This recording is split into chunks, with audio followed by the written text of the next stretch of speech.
வாங்க ஃப்ரெண்ட்ஸ், நம்ம ரவா வச்சு ரவா பிரியாணி செய்யலாம். ரவா வச்சு நம்ம கேசரி உப்புமாவெல்லாம் செஞ்சுருப்போம். ஸோ ஒரே மாதிரி எப்போவுமே உப்புமாவு கிச்சடி ரவா கிச்சடி இதெல்லாம் செஞ்சு கொடுக்குறதுக்கு பதிலாக கொஞ்சம் டிஃப்ரெண்ட்டாக செய்யலான்னு யோசிச்சது தான் ரவா பிரியாணி. ஸோ இந்த ரவா 1 கப்பு ரவா வச்சு நான் இப்போ பிரியாணி செய்கிறேன். இது நல்லா டேஸ்ட்டாகவும் அருமையாக இருக்கும். ஃபஸ்ட்டு நம்ம ரவாவை வறுத்து எடுத்துக்கலாம். நல்லா ரோஸ்ட் பண்ணிக்கோங்க. சோஜி பிரியாணி சிக்கன் போட்டு செய்ய போகிறோம்.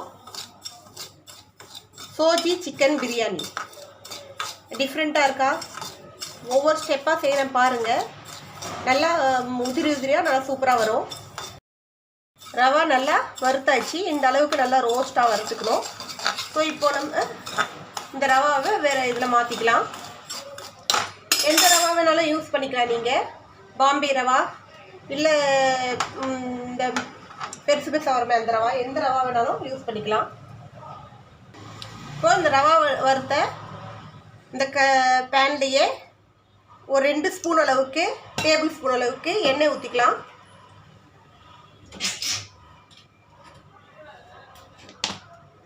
அதோட 1 ஸ்பூன் அளவுக்கு நெய் ஊற்றிக்கலாம்.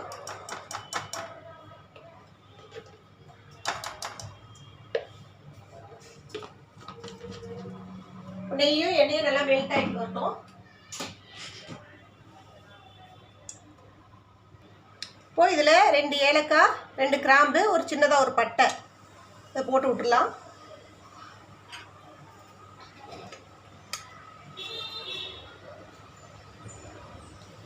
கொஞ்சோண்டு இந்த அளவுக்கு நான் எடுத்து இருக்கிற ரவா குவான்டிட்டிக்கு தகுந்த மாதிரி நான் இதெல்லாம் போடுறேன். கரம் மசாலா.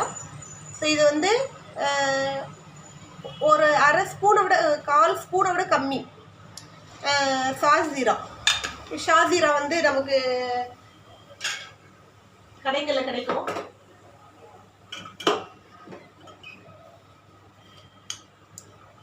அதோட அதே அளவுக்கு கொஞ்சமாக பெருஞ்சீரகம். நான் இது குழந்தைங்கள்லாம் ஸ்கூல் போயிட்டாங்க. எங்கள் 2 பேருக்காக மட்டும் காலைல டிஃபனுக்கு செய்கிறேன். அதால் கொஞ்சமாக செய்கிறேன். நீங்கள் குவான்டிட்டியை டபுள் ஆக்கிக்கலாம். உங்களுக்கு வீட்டில் எத்தனை பேர் சாப்பிட்றீங்களோ அந்தளவுக்கு டபுள் ஆக்கிக்கலாம். ஸோ இப்போது இந்த கரம் மசாலாலாம் நல்லா வெடித்த பிறகு ஒரு மீடியம் சைஸ் வெங்காயம் கட் பண்ணி வச்சுருக்கேன். நீல வாக்கில் பிரியாணிக்கு இந்த மாதிரி தான் வெங்காயம் கட் பண்ணோம். இதை போட்டுக்கலாம்.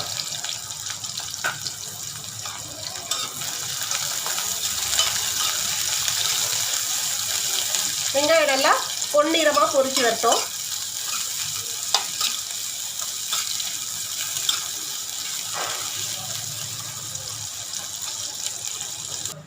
இப்போ இந்த அளவுக்கு நல்லா வெங்காயம் நல்லா வதங்கிடுச்சு. இந்த அளவுக்கு பிரியாணிக்கு நம்ம வதக்குற அளவுக்கு நல்லா வதக்கிக்கணும். தீச்சி விட்டுறக்கூடாது. வெங்காயத்தில் தீஞ்ச வாசனை வந்துடும் பிரியாணியில். ஸோ இந்த அளவுக்கு நீங்கள் இதை ப்ரௌன் ஆக்கினா போதும்.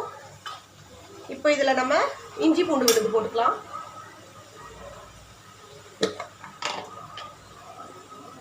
ஒரு அரை ஸ்பூன் அளவுக்கு இஞ்சி பூண்டு விழுது போட்டிருக்கேன். இப்போ அரை ஸ்பூன் இஞ்சி பூண்டு விழுது போட்டு கொஞ்சம் நல்லா வதக்கிங்க.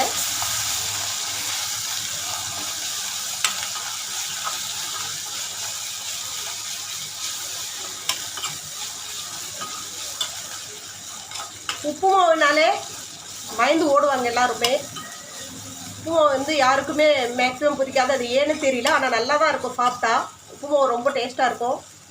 ஒரு வேளை அது லேடிஸ் குயிக்காக முடிகிற வேலை நினச்சிட்டு பிடிக்காமல் போயிடுதோ என்னவோ தெரியல. அதுக்காக கொஞ்சம் இந்த மாதிரி நம்ம செஞ்சு கொடுத்தோன்னா ஸோ இதை சாப்பிட வைக்கிறேன் இல்லையா, அதுக்காக இந்த மெத்தடை நான் ட்ரை பண்ணேன். நல்லா இருந்துச்சு. சரி நம்ம பண்ணதை வெளியுலகத்துக்கும் காட்டலாம், மற்றவங்களும் தெரிஞ்சுக்கிட்டோம்னு சொல்கிறதுனால இந்த ஒரு சின்ன கொஞ்சம் குவான்டிட்டியில் நான் கொஞ்சம் நிறைய செஞ்சேன் ஃபஸ்ட் டைமு.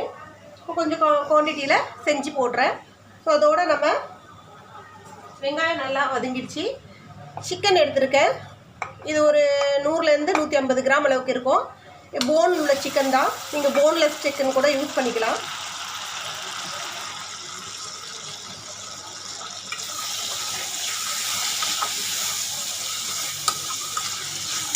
சிக்கனை கொஞ்சம் வதக்கிக்கிங்க எண்ணெயில்.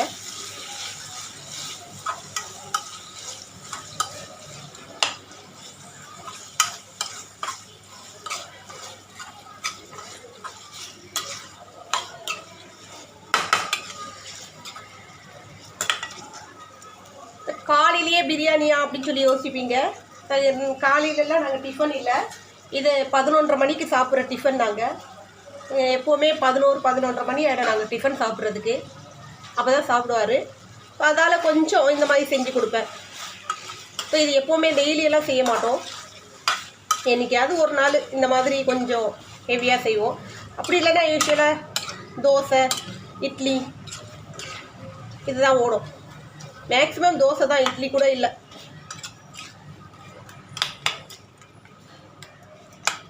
இது கொஞ்சம் வதங்கட்டும். வெங்காயம் தக்காளி, ஒரு மீடியம் சைஸ் தக்காளியும் ஒரு 2-3 பச்சை மிளகாவும் போட்டிருக்கேன். ஸோ இது வெங்காயம், தக்காளியும் பச்சை மிளகாவும் கொஞ்சம் வேகட்டும். தக்காளி நல்லா வதங்கிடுச்சு.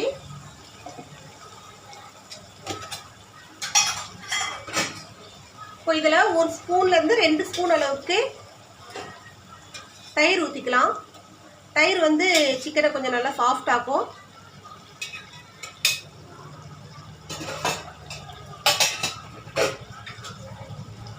ரெண்டு ஸ்பூன் அளவுக்கு தயிர் ஊற்றி இது நல்லா கிளறி விட்டுருங்க.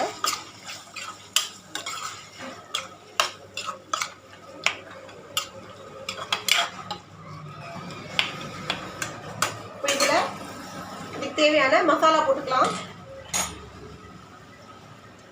கொஞ்சமாக ஒரு 1/2 ஸ்பூனோட கம்மியாக மஞ்சத்தூளும், 1/2 ஸ்பூன் மிளகாத்தூள், 1/2 ஸ்பூன் தனியா பொடி, ஒரு 1/4 ஸ்பூனோட கொஞ்சம் கம்மியாக கரம் மசாலா. ஏன்னா ஆல்ரெடி நம்ம கொஞ்சம் கரம் மசாலா அப்படியே போட்டிருக்கோம், முழுசாக போட்டிருக்கோம்.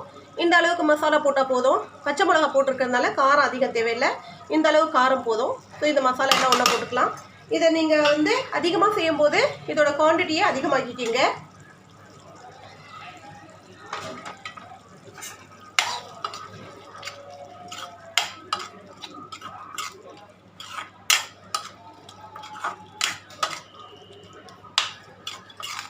இப்போ இந்த தண்ணி வந்து நம்ம சிக்கன்லேருந்து வந்த தண்ணி, சிக்கன் தக்காளிலேருந்து வந்த தண்ணி, இதுலேயே சிக்கன் வேகணும். சிக்கன் வேகிறதுக்குன்னு தனியாக தண்ணி ஊற்ற தேவையில்லை.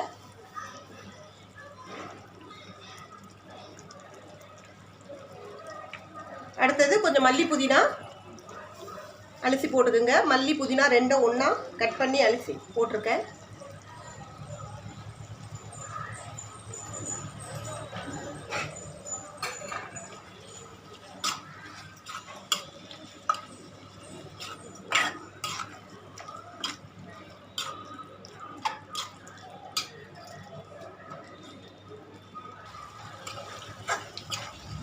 இப்போ இது சிக்கனுக்கு தேவையான அளவு சால்ட் போட்டுக்கலாம், உப்பு போட்டுக்கலாம்.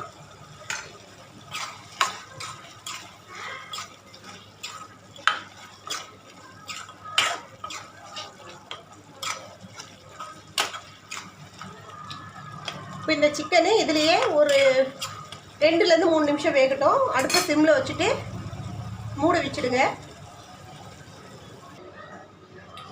இது ஓப்பன் பண்ணி பார்க்கலாம் சிக்கன் வெந்துருச்சான்னு. இது நான் 2 தடவை இடையில ஓப்பன் பண்ணி கிளறி விட்டேன். ஏன்னா அப்போ தான் வந்து நமக்கு அடி பிடிக்காமல் இருக்கும். ஸோ அடிக்கடி பிடிச்சிச்சேன்னா பிரியாணியில் அடி பிடிச்ச வாசனை வந்துடும். அதனால் சிக்கன் இடையில ஒரு 2-3 தடவை ஓப்பன் பண்ணி கிண்டி விட்டுக்குங்க. இப்போ இந்த சிக்கனு நல்லா வெந்துடுச்சு.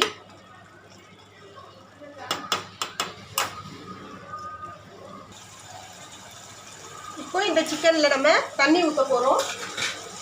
எந்த கப்பால் ரவா எடுத்தோமோ அதே கப்பால் 2 கப் அளவுக்கு தண்ணி ஊற்றணும்.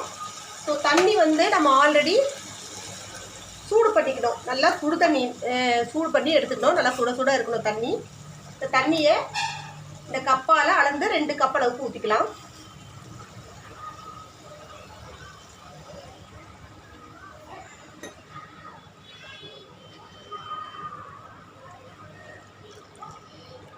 ரெண்டு கப்பு தண்ணி ஊற்றியாச்சு.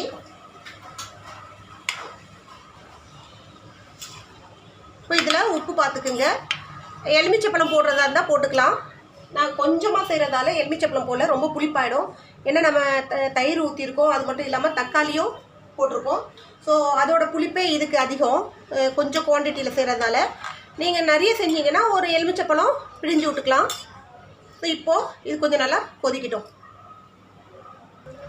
இப்போ இது நல்லா கொதிச்சு வந்துடுச்சு. இந்த ஸ்டேஜில் உப்பு பார்த்துக்குங்க. ரவான்றதால உப்பு அதிகமாக எடுக்காது, உப்பு கொஞ்சம் பார்த்து போட்டுக்குங்க. அதே போல் நான் ஏன் சுடு தண்ணி போட்டேன்னா, நீங்கள் பிரியாணி கூட இந்த மாதிரி செய்யும்போது சுடு தண்ணி வச்சுக்கிங்க. ஏன்னா நம்ம வந்து சிக்கனை நல்லா வேக வச்ச பிறகு டக்குன்னு பச்சை தண்ணியை ஊற்றினோன்னா ரஃப் ஆகிடும் சிக்கனு. இப்போ தண்ணி நல்லா கொதிச்சிடுச்சு. ஃபுல்லாக சிம்மில் வச்சுக்கிங்க. இந்த கொதினியில் கொஞ்சம் அடுங்குற அளவுக்கு ஒரு 2 நிமிஷம் வெயிட் பண்ணுங்கள். உடனே ரவா எடுத்து போட்டுறாதீங்க. நீங்கள் சிக்கன் பிரியாணி செய்கிறதா இருந்தால் கூட தண்ணியை நல்லா சுட வச்சு அதுக்கப்புறம் நீங்கள் அதில் தண்ணி அளந்து போட்டிங்கன்னா அந்த கறி வந்து ரஃப் ஆகாது. அதால தான் சுடு தண்ணி வச்சுக்கணும் பக்கத்தில். ஸோ இப்போது இந்த ரவாவை கொஞ்சம் கொஞ்சமாக போட்டு, அடுப்பு சிம்லேயே இருக்கணும், கொஞ்சம் கொஞ்சமாக போட்டு கிண்டலாம். கட்டியெல்லாம் வந்துடாமல் இந்த மாதிரி கிண்டி விடுங்க.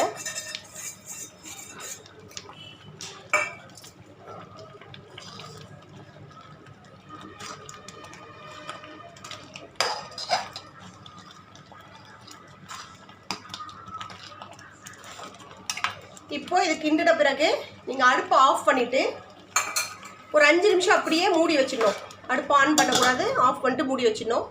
இப்போ இந்த சூட்டுலேயே அந்த ரவை வந்து ஃபுல்லாக வெந்து சாஃப்ட் ஆகணும். ஸோ அது வரைக்கும் கொஞ்சம் வெயிட் பண்ணுவோம். இப்போது நான் ஒரு 3 நிமிஷம் கழித்து ஓப்பன் பண்ணியிருக்கேன். இப்போ பாருங்கள், என்ன அழகா உதிரி உதிரியாக பிரியாணி ரெடி ஆகிடுச்சி. இந்த மாதிரி செஞ்சு கொடுத்தா யார் தான் சாப்பிட மாட்டாங்க. பிரியாணி ரவை வேணாம், உப்புமா வேணான்னு சொல்லிட்டு ஓடுறவங்க கூட இன்னும் கொஞ்சம் வேணும்னு சொல்லிட்டு கேட்டு வாங்கி சாப்பிடுவாங்க. இதே போல் நீங்களும் உங்கள் வீட்டில் செஞ்சு பாருங்கள்.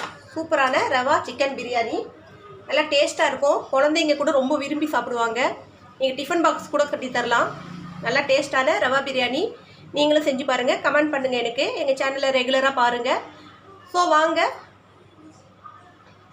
நம்ம பிரியாணி எப்படி இருக்குன்னு டேஸ்ட் பண்ணி பார்ப்போம்.